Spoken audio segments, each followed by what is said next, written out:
to be with Renee. She wouldn't meet me there. Right. I'll That's say not the that say type that of- little bit about convenience and inconvenience really quick, because I think that's like really important. About like your desire to do these things that you're set out to do, and since you've already made your mind up, there's no inconvenience or convenience. Just say that part again, because I thought that was really powerful. Okay, that's actually I'm on the spot now. Yeah. It was flowing out of me before, but I mean, like it's like if you really want something, like, and you really truly desire it and you love it, and you have a passion and you love it, like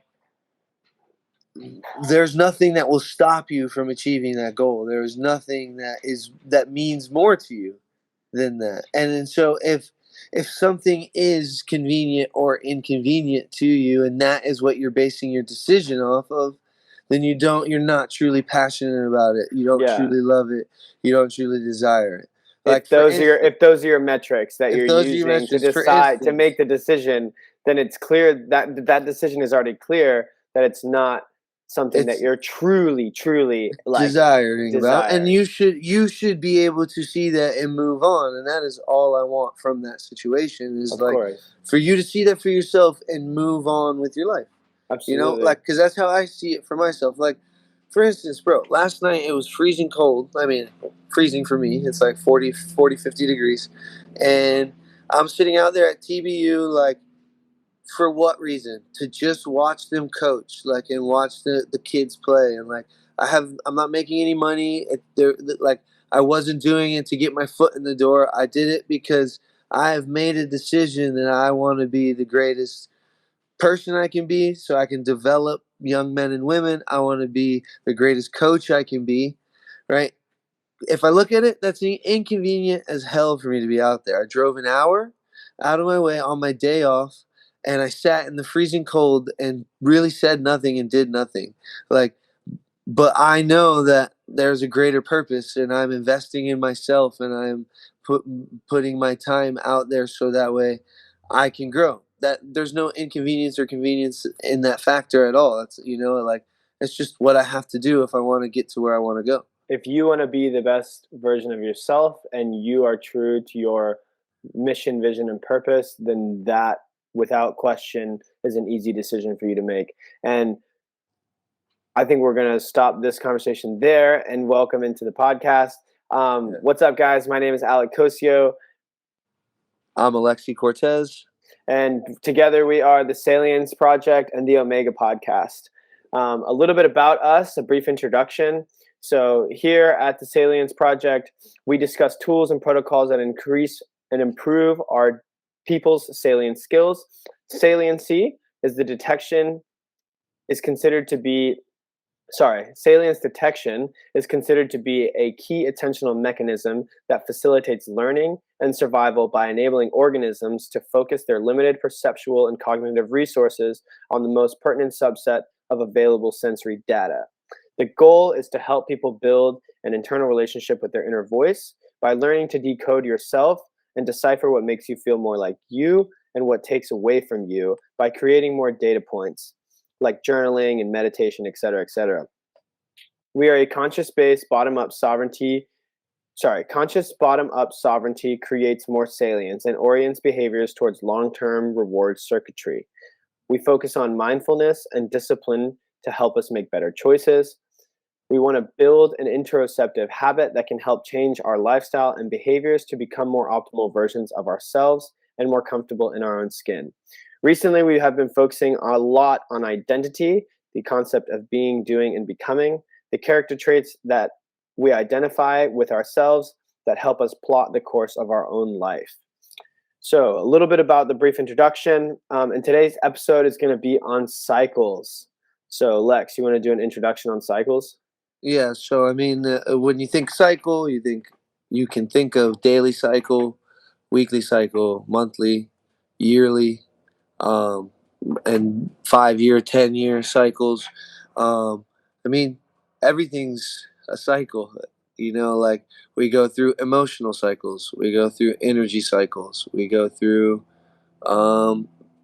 cycles of confidence, cycles of what a opposite of confidence, and then so the big topic is that we tend to resist certain cycles and tend to welcome other cycles. And I'm in a lower energy state. I'm a lazier person in this cycle, and we beat ourselves up. We hate ourselves. We are like, why am I like this? And I say why am I like this? Because I be in those low energy states.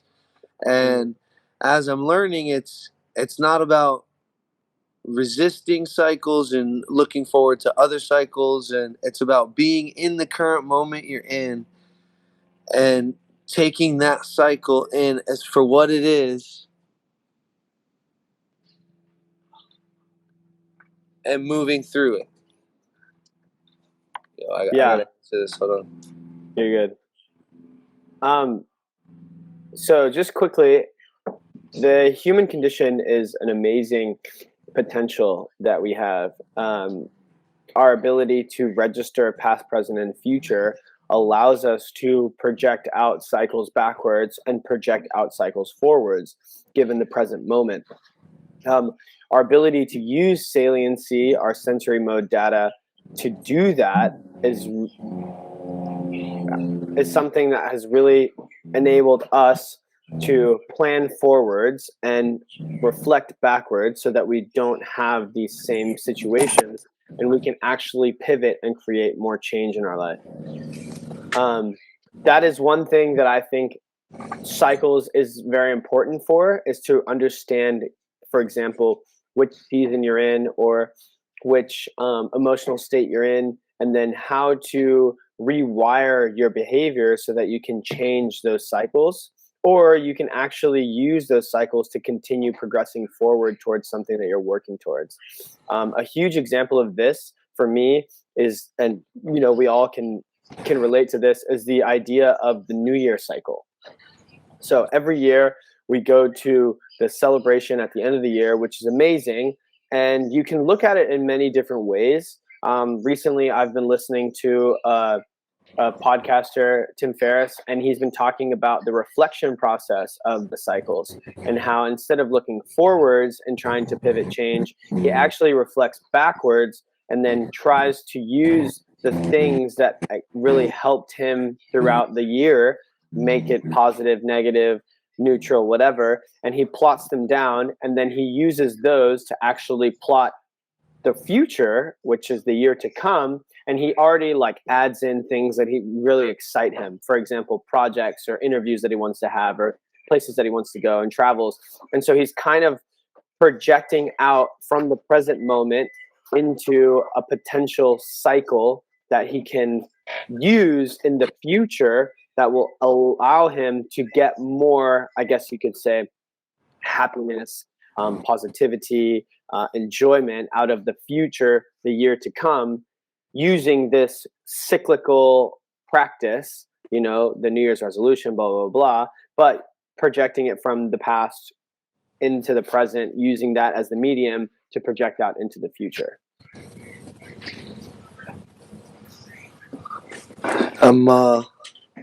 I'm thinking so he's reflecting in the moment, essentially.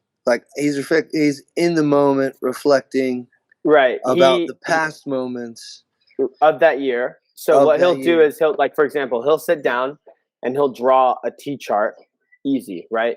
Things that he did throughout the year that were really exciting, good stuff. Things that he did throughout the year that were really boring and annoyed him, right? And he uses saliency to decide what goes in what category, right? And then he takes that T chart and he breaks it down into different activities, whether it be travel, conversations, experiences, blah, blah, blah. It can go on and on. And then he plots those into the future of the new year. So in August, I'm going to be taking a trip with Alexi, blah, blah, blah. In January, I'm going to be celebrating my mom's, blah, blah, blah. In March, I have a conference that I want to attend. And so he's using his past experiences, saliency in the present, to project to the future cycle so that he can move and change courses and already set himself up towards a trajectory that he's excited about. Does that make sense? Yes, absolutely. What I mean, obviously, you got to be adaptable though as well, right? And it's like I think that kind of stuff affects us, where it's like we do these things, we set these goals or these time points in our lives, and then it doesn't happen. Like, Alec and I are going to go on vacation in August. We're going to go somewhere, and then all of a sudden, one of us can't go anymore, and then now it's like life's over, and it's like got to make sure, like, that's where shit happens, and like if we can learn to just kind of go with the cycle that we enter into, no matter regardless of whether it's what we've planned for or not, we it doesn't affect us. It doesn't affect us in the way that it changes our outlook on who we are, as we are, what we're doing, is life purpose I kind think of idea. I think you could dive in and make it a little bit simpler. It changes the feeling, like it changes the sensation. Like if I say, for example, we have a trip coming up to Colorado that we've already been like talking about and planning.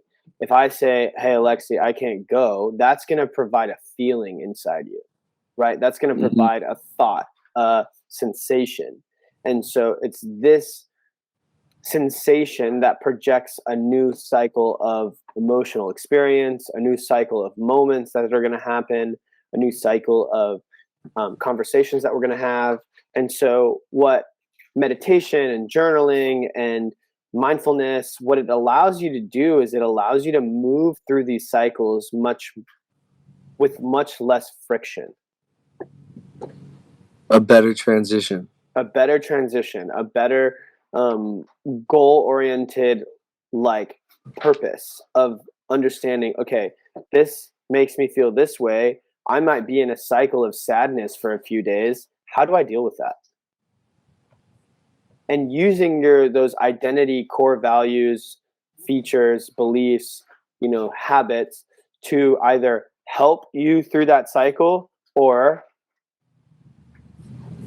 hurt you through that cycle. Yeah, I'm thinking of like how I was talking about dancing, and how it's like we got to learn to dance with the cycle that we're in.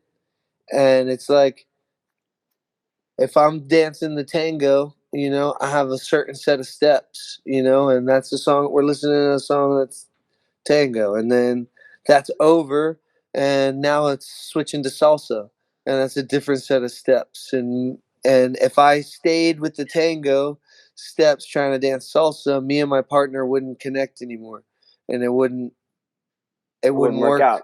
It wouldn't work. But it's like we get stuck. It's like, oh, I want to listen to the same song again.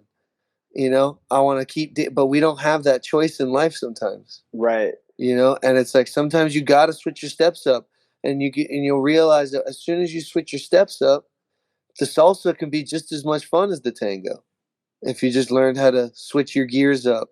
And swing dancing, which is completely different in total entirety, it's maybe it's not what you're used to, it's not what you like, it's not what you want to do, but if you learn to just go with the flow and learn the dance and learn how to maneuver, you can make it a very meaningful experience. Yes. And it's like, we have different tools and tactics to handle different emotions, Right. and we have to learn what those steps are, what those dance steps are, those tools and tactics are, and when to use them appropriately, and what emotion to use them with, and what cycle of life you're in to use them with. Where it's like if I'm with a group of kids, I'm gonna try to be more understanding. I'm gonna try to like not be so impatient. I'm gonna try to. I gotta act differently than if I'm in a room full of adults. I have to tread differently. Right. I can use bigger words. I can talk in more conceptualized ways. And it's like I have to be able to adapt to my environment. Right. And that's where saliency comes in. That's where this concept of saliency really, plays such a pivotal role in your ability to move through life with more ease or more resistance, you know? And coming back to this concept coming back to this idea that we were talking about, the New Year cycles, if you think about it, when you go from point beginning of the year to end of the year, there's divergence and convergence, right? And so in between that divergence and convergence, there's smaller cycles, monthly cycles, weekly cycles, daily cycles, quarterly cycles, if you will, however you want to map it out. And then Yeah. you have 2-year cycles and 5-year cycles and 10-year cycles, all the way down to minute to minute cycles. So you can scale up and down accordingly. And then what you do is you change your saliency to get kind of the desired orientation that you want for that cycle. For example, one of the desired orientation goals that I have for myself is I want to own a professional soccer team. Well, I can't plot that in a year cycle. It's just unrealistic, right? But I can plot that in a 15-year, a 10-year cycle, right? Yep, that's where true. now my orientation of divergence is work towards that goal, and I can now plot it on actionable steps in my monthly, quarterly, yearly cycles. So this is like a really amazing concept that you can use to navigate your own experience and move, kind of like we talk about, move through these exercises appropriately so that you are constantly in congruence with your identity, with your person, with your sensations, your feelings, all of it. With your cycles. Right. I think that that makes me think. I think that makes me think. It's So, Alexi, I know it's easier for us to think about immediate cycles, right? Daily cycle, weekly cycle, monthly cycle. But those who can project 5-year, 10-year tend to have the most, or I would say tend to have easier decision-making habits when it comes to discipline and mindfulness and actionable protocols, because they now have targets that they're hitting. And if I, for example, if I quit my job, if I do all this stuff, now I'm plotting away from the convergence that I want to have with this goal. And it allows me to make better decisions for myself, better decisions for those around me, and it allows me to access those desired states so that I can feel when I'm in congruence with my cycle or when I'm in divergence with my cycle.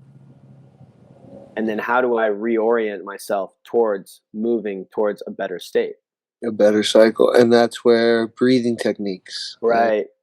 those come into play, because you can begin to change your cycle and Immediate. in real time, In real time. in real time, and yeah, man, it's the more you dive deeper into yourself, into your identity, into your where you stand in regards to where you want to be. Um, it allows you to understand what cycle you're in a certain or in a given moment. Right. And you can And it's like, reorient yourself. a lot. I feel like a lot of people are confused. How do you feel? Oh, I don't know. It's like Right? you don't know how you feel right now. I'm a bunch of mixed emotions. Well, that tells me that you don't contemplate your emotions and your desires and where you stand. That And there's a fracture between physical self and mental self. When you ask somebody that, how are you feeling? Yeah. There's a separation there. And what you actually need to do is unite them.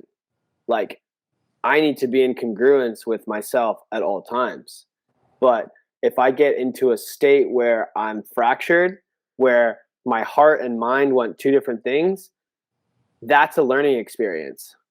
And when you don't know what your heart and mind want, like, you don't know which one's which and which one's telling you and which one to And which listen one's to. exactly, that's where the exercise comes in, right? That's where, like, okay, cool, I've identified I'm here.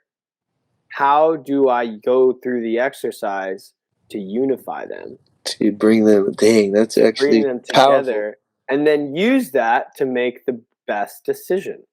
You know, because I'll ask. It's funny. I ask my clients all, and I've never thought about it, but I ask my clients all the time, "How's your body feeling?" You know, I specifically say, "How's your body feeling?" Not "How are you feeling?" You know, but I never ask, "How's your mind feeling?" You Yeah. know, how's your mind? How's your mind doing right now? You know, because your body can feel great, but you might not be there mentally, Yeah. or you could be there mentally, but your body's worn down. You Yeah. know, and it's And these mindfulness practices that we've been talking about, meditation, breathing, these sensorial practices, is actually doing the unification checkpoints in our mind, in our body, so that when you ask me, Alec, what's going on? How are you feeling? My body knows what my mind needs to say, and they're in congruence. They're not divergent. Yeah. Like when I answer that question, I think of how my body's feeling and how I'm mentally feeling, Right. and then I And give my answer. right. I And check in then, with both sides. You know. yeah. So, do you want to? I think this would be a great dovetail into this topic of the true self and the desired self. Yeah. I know we touched on it a little bit last podcast, but you know, when most people are asked to describe their true self, most people tend to only describe the likable characteristics that they find within themselves. So being generous, being honest, being caring, right? And those are the ones that they describe themselves with. When they're equally just as things that they don't like about themselves, like I am a low energy all the time. I'm an introvert. I'm whatever. Like whatever they don't like about themselves, they don't tend to describe it to somebody when asked, describe yourself to me, you know? And then so really our our version, our vision, our perspective of our most true or our true self is really just our most valued self. Like most people only see themselves as their most valued selves. Like those other things, that's not me. I don't want to be those things. You know, when it's like when we begin to look at ourselves in our truest form, I am the things that I like about myself, but I'm also the things I don't like about myself. Like I am just as much someone that likes to relax and watch Netflix and shoot the shit and drink some beers with the boys, you know, just as much as I am someone that likes to be disciplined and work out and read and do things that are growth oriented. Like those are all sides of me. You know, I'm lazy sometimes, and I have to accept that all of that is me. And once I begin to accept that that is all me, then now I can start to identify that when I'm in those cycles of I want to just binge watch Netflix right now. You know, like I want to do nothing and just sit here and veg out. And that is just as me doing my facility and training kids and developing players. Like, and the more I accept that, then now I can start to change that and start to recognize, okay, I'm getting into this lower energy state where I don't really want to do much at all. How can I do some breathing techniques, some meditation to quickly orient myself back towards a more energy driven state? And it's like, it's not about completely deleting the things I don't like about myself. It's about knowing that they're there, and the more that I know they're there, the more I know how to dance with those sides of those things, and I can quickly get through that song and get back to songs that I like. but I don't get to change the song necessarily. I just get to make suggestions, and then I gotta go with the flow after that. Absolutely. And those suggestions, just so that people who are listening can get an idea, those suggestions are thoughts and feelings. Yeah. Thoughts and feelings, of those suggestions of how, like, the next song that you want to play is like a thought and a feeling of how you want to feel in that moment, or This is where something that you want to think in that moment. This is where I want to go towards. I want to be towards. Yeah. So just to recapitulate, the true self is all of you, and the desired self is the characteristics or qualities about yourself that you like. That you like, yeah. Okay. So when we think about ourselves, the exercise would be, think of yourself in the totality of who you are, not just the things that you like about yourself. Exactly. Because if you do, then you're missing the rest of the iceberg, and you're only getting the tip. You're only getting the tip, So So you're only getting a portion of your full potential. Because in those qualities that you don't like about yourself, there's still potential. So much potential. And arguably for some, so much more potential. Whether that comes to things that we've been talking about: self-esteem, gratitude, psychological needs, identity things, whatever that looks like. There's a lot more potential for you to feel better in your own skin, to think better in your own skin, to be embodiment better, right? To embody yourself better. And then use those concepts of true self to reorient towards a better experience in this cycle. Right? Would that be a good way of explaining that? I think so, yeah. Okay. I'm still on, like, just thinking about, like, it's where I was saying, like, suggestions, and then it's the thoughts and the feelings, but then I can go into meditative states and do breathing techniques, and I can go exercise, and I can go master something, and, like, really, like, hone my skills towards something, and that will shift me towards more positive mindset, more higher energy state, more confidence, or just depending on what you need. Like, for example, if Alexi needs to go get higher energy state, Alexi goes for a jog, or Alexi goes out and plays some footy, or does something that gets his heart rate up, right? His adrenaline up. Or if Alexi needs to go get in a more relaxed meditative state, maybe he goes and reads. He goes and reads a little bit, or sits down and listens to an audiobook, right? And then makes decisions, right? Makes decisions to be in congruence with the desired state, using saliency to navigate. And you actually make a really, like, a really interesting point of debate, where it's like, I can't be a 10 all the time. Like, my energy state, 0 to 10. I can't be in a 10 100% of the time. That's impossible. I will burn out eventually and go to a 0 for a certain percentage of the time. Like, what goes up must come down. What goes around comes around. Like, it's like, so cyclical, right? It's very so cyclical. And then, like, if you pick, okay, like you just said, like, okay, I know I have to be in a high energy state at 2:30.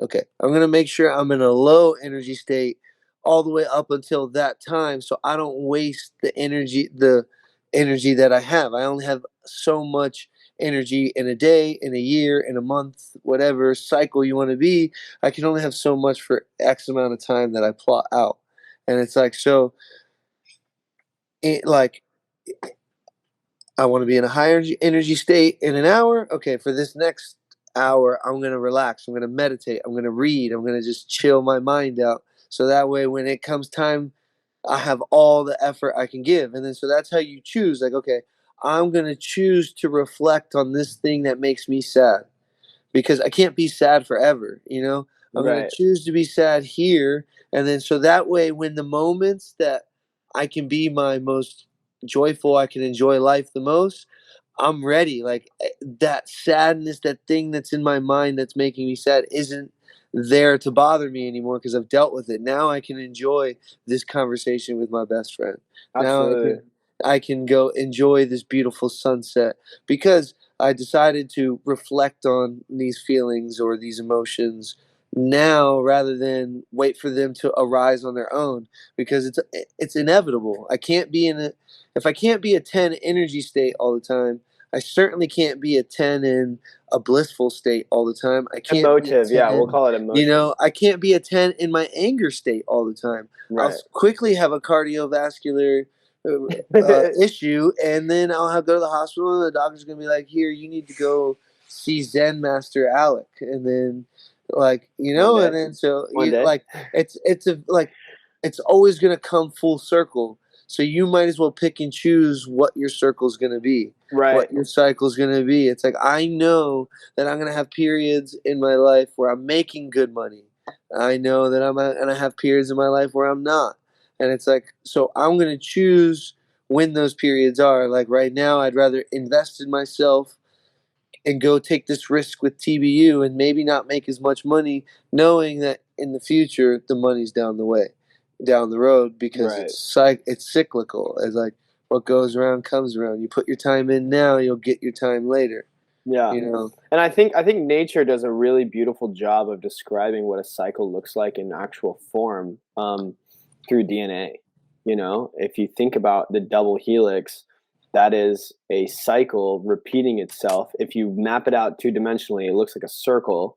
But if you map it out 3-dimensionally, it's actually moving or it's not moving, but it's actually I think what you're trying to say is if you cut it like this horizontally, and then you're looking down on it, which is I forget what 2-dimensional. perspective that is, and then now you see it as a circle. But then if I cut it like this in front of me, it would look two parallel lines. And it would look like two parallel lines. So you need actually both. You need both perspectives. Yeah.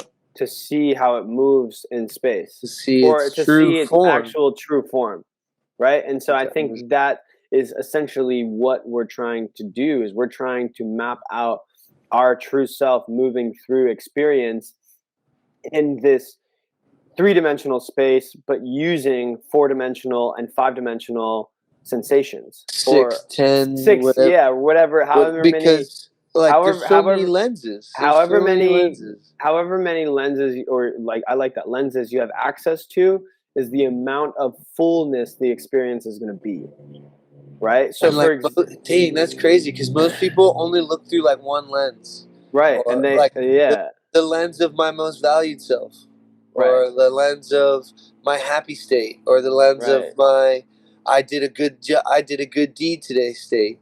Like they only look through those lenses rather and at their true self rather than like I know for sure.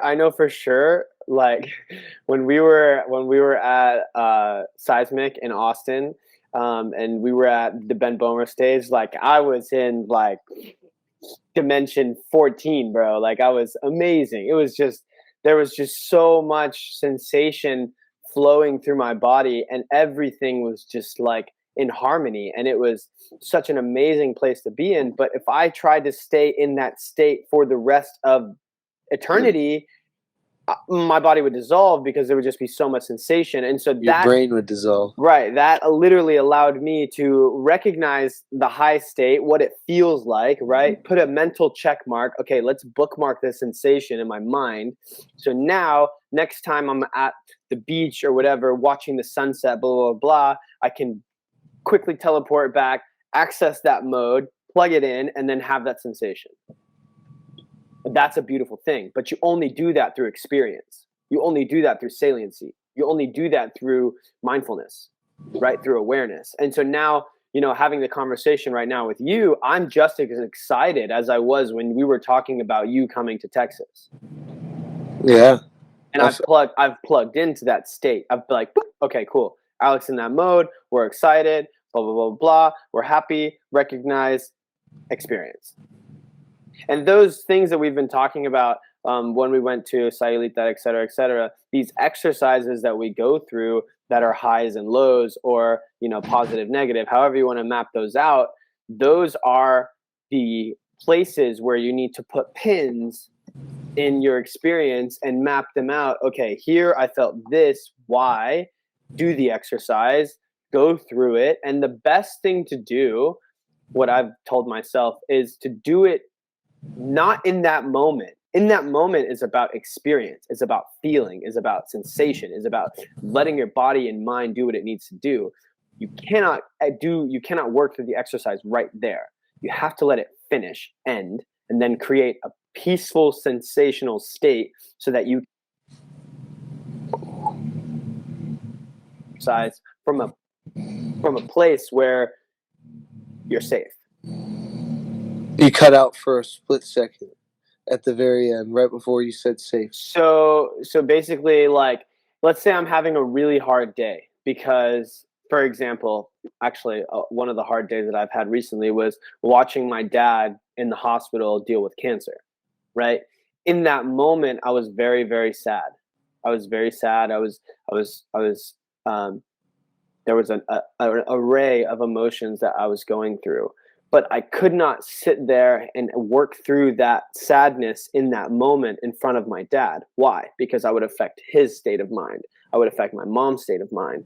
I would affect my emotional well-being in that state. And that would transpire and ripple out into the experience that we were having together, right? So I had to contain it. It had to be put in a container and bookmarked in my mind. But now that we are blah, blah, blah, like 2 months out of that day, now I can look back and I can see, okay, why was I feeling this way? And I can go through the exercise. I thought my dad wasn't going to make it. You know, I thought his health was very compromised. He looked very weak, blah, blah, blah. Yeah. And then now I'm in a safe space, January 2019, to go back through that exercise. Does that make sense? Oh, you cut out now. And Yo, you share there? that with. And Sorry, me? yeah, you cut out for like 2 seconds. Oh, my bad. Just it's like it's a good state to be in. Sorry, there's a plane. Because and then like you're with someone that you trust, you're conversing with someone that you trust, that you know that you can be neutral, that you know will be neutral towards you, and just talk to you about it and let you get what you need to get out. You know what I mean? Absolutely. And And that and can I be feel with like yourself. Like, you can do that with yourself, or you can do that with somebody who you trust. yeah, and I like that you said that, like you had to suppress it in that moment, and it's like there are moments where you need to suppress certain thoughts, certain emotions for the time being, so that way you can continue to do your best. But you can't suppress it forever. You have to deal with it one day. Well, To you just have to, like, I visualize it as like when you went through, I don't know if you ever played Legend of Zelda Ocarina of Time, right? But like you would capture these fairies in these bottles. Like, that was part of the game. And so a good way of explaining it for me is you're capturing that emotion in that bottle and you're storing it for later. To take it out and have a conversation with it later. But can you hear me? you can't hear me? I keep cutting out. I can hear you. You're better now. But yeah, for some reason the signal is not too great. The audio keeps going, like your audio gets louder and quieter sometimes. But yeah, I mean that makes me think about, like, I mean I've been going through some stuff, and then I put it in a bottle for later, and then I used it at the appropriate time, and I actually used it to where I think I benefited my clients. Like I was going through a troubling time. Rather than keeping it bottled up forever, I bottled it up for a little bit, and when I felt ready to open the bottle, I opened the bottle with my clients, and I had a real discussion with them because they needed to hear it from an adult, because they're going to go through those issues in their life one day. And I can use my situation, my experience to help others in a positive way. I could either bottle it up, and then take it out in a negative way, or I can bottle it up, save it for the right time, the right place to get a message across to somebody that needs to hear it. Right. And the little bit that I was talking about with the Ocarina of Time is like once you've captured that fairy, you're under attack by like whatever enemy is around you, right? So you're like evading attack, capturing this fairy, but you can't unbottle it and use the fairy while you're under attack. Like you have to wait until you get to a safe space to unbottle the fairy to have a conversation with the fairy so that you can learn from the fairy.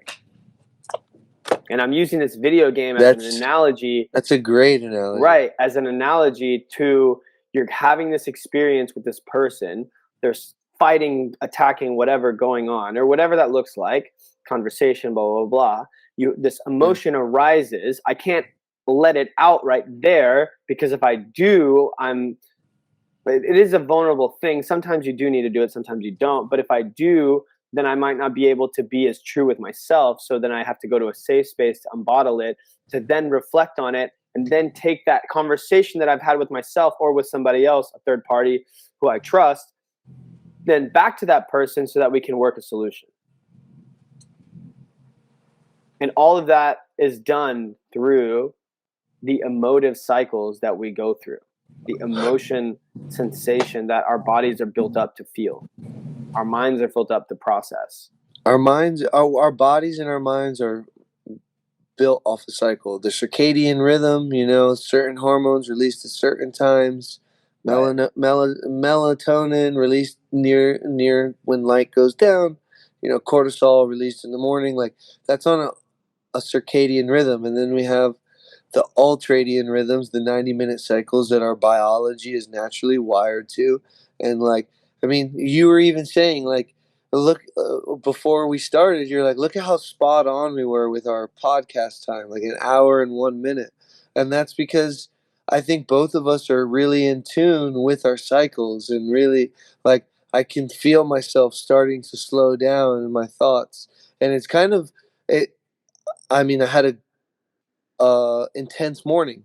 Good training sessions with clients, phone call with TBU, lunch straight into this, and so it's like it took me a little bit to get my gears rolling, to get into this rhythm, and then I got into it, but now I can feel myself getting back out of the rhythm, and it's right. but it's like I know the rhythms, I know what my mental sensations are in terms of thoughts and emotions, and being able to stay focused to you and alert to what you're saying, and my body emotions, like I'm lazy, I'm lethargic, my eyes want to close, and I'm starting to pay attention to that, and it's like, okay, I've got 30 minutes to get myself back into a higher energy state. So as soon as we get off this call, I'm going to get into some NSDR and do some deep meditation and just relax my mind, my body, so that way I can start to reset this cycle, so that way I'm here on point with my clients. Absolutely. And I think you really hit on a good point there, is like you need to embrace the waves of the cycle.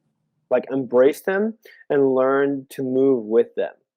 Right? So like I can't use my focal point of consciousness to control everything around me. Like if I could, that would be like a ninth dimensional being, or I would be like an eighth or sixth dimensional being. I don't know, seventh dimensional being, to where, or eighth dimensional actually, where like I think it, boom, I control it. Like boom, I want that ball, boom, it's like floating towards me, right? Like I don't have that capacity yet. I'm still a fourth dimensional, a third dimensional being. So for me, it's about understanding to move with the waves that are coming my way and actually flow with them and be in a point of low resistance, right? So actually be a part of the river, don't be a rock in the river. Yeah, go move with it. And sometimes you do need to get caught by a branch or by a rock, and you sit there and you wait till the river moves you to the next spot, and you just go with what happens to you naturally, like I can be a pool of in the river, and it diverts me into a cave, you know, Right. and then I cycle in the cave for a little bit, and then because more water's filling it up as I go, it Pushes shoots you me out. back out into the river, you Right. know, and then I go down to the next one, and then maybe I go through a mountain stream, and then Yeah. you know, or maybe I I evaporate into the air and I change forms and then I precipitate somewhere else, you know? And it's like if I'm one single molecule of water, H2O, I can turn into a gas, a liquid, or a solid. And it's not just like I'm just one state of being. Right. I can be multiple, right? And then so as we get close to the end of this, I've thought about this twice already in this podcast, where it's like, well, I think because you're talking about eighth dimensional being and like controlling stuff, like it's like I don't think a lot of people think of themselves as a separate being to their body. You know, like m- I am not my body. I am my body is a part of me, but I can close my eyes and I can go places that my body's never been. I can do things that my body can't do. And if I just meditate and close my eyes and imagine and dream, I can go be things that my body can never do, be, or think. So I can reach that eighth dimension, but I can't show you that I'm in that eighth dimension, you know, Absolutely. unless you can connect to me physically, like emotionally, spiritually, where it's like I could close my eyes and imagine me sitting in a room, and then you can imagine coming into that same room, and we're like our eyes are closed, but we can be sitting in that same room having this conversation. So Does that as we wrap this up, I'm gonna leave with this. So in that conversation that I was hearing with those really high Zen level masters, they actually do that as exercises. They will go sit together and have deep conversations and deep meditation practices to try to transcend this dimensional experience and meet each other in the ether. And it's actually like the real practices. And so so? that is, Are these guys different locations, or are they like in the same room, but they're they in this pretend they're going to a different room? they're in the same room. From what I understand, they're in the same room, but they're doing synchronized breathing exercises to connect themselves spiritually with each other in different dimensions. Okay, Now, that, as crazy as that sounds, that's what they're trying to do. I think And that's possible. I And definitely think that's possible I think because, that happens in a lot of ways, bro. right. Like I don't, dude. Like I mean, How many times, Alexi, were we with each other in Mexico and we didn't even have to like say what was happening next? It was just like we were just we going. knew what we needed to do. like You know, like even like yeah, I remember one night we were at the bar, and then we went to that like house club, and then after we just like looked at each other and we were like boom to the beach, and there we went, like without even saying, like without having a conversation of like, hey, you good, no, we were just like, all right, let's go to the beach, and then it's boom, time to we were go to the there, beach. and Yeah, then we were man. there, and what was happening at the beach? Boom, full moon, waves, relaxing, chilling, and it Good just happened, conversation. right? Yeah, Because and it's always like that. we Yeah. were our spiritual self was in synchronicity with our physical self, and our mental self was in harmony with all of the above. All of the above. And so And, that is kind of like that's the congruence of like, cool, two spiritual beings on higher states in the same frequency, able to connect in different forms, in if you different will, forms. Yeah. without vibration, language, experience, blah blah blah blah. Like, That's why I think sport and specifically soccer is so beautiful, because that's non. There can be like obviously having verbal communication will make you a better team, but absolutely. a lot of it is nonverbal. Like you see me cut left as soon as I release the ball, you know I'm gonna go in a certain direction at a certain speed, so you're gonna lay a ball in front of me. Like I didn't need to do anything other than just move, and you were able to read that. You know what I mean? And it's like I feel like when you can get players to connect with each other and that kind of, I don't know. Have you ever trained two players together, and like it's not going well. Like the passes, they're not in sync, and you can just see it clear as day that they're not in sync. Like they're thinking about different things. They're like, and then you slowly like just help them try to find the sync that they're in, and then they start moving together better. Yeah, Passing drills get better, plays absolutely. get better, you know. And the only way they can do that is when they, as soon as they get out of their head, you know, like it's like when I'm thinking internally about the thoughts that I'm having or about the actions that I'm doing, I can't connect with you fully. But as soon as I let go of if I'm doing it right or doing it wrong, saying it right, saying it wrong, saying it well, or saying it bad, and I just let it out and get in the zone with you and get in the mode, then it starts to sync up. You know what I mean? Where it's like Absolutely. sometimes we'll have these conversations and I'm thinking a lot about what you're saying and I'm thinking a lot about what I'm saying. You know, rather than just being in that flow where you're saying something and I'm just reacting and then you're saying, and then it's Absolutely. And more natural. I'm sure the listeners will pick that up sometimes. Like Yes. sometimes what my friend one of my friends, Manny, really close friend, amazing guy, awesome human being. One of the things that we've talked about before is getting on thought trains together. So have you ever heard of the expression a train of thought? Yeah.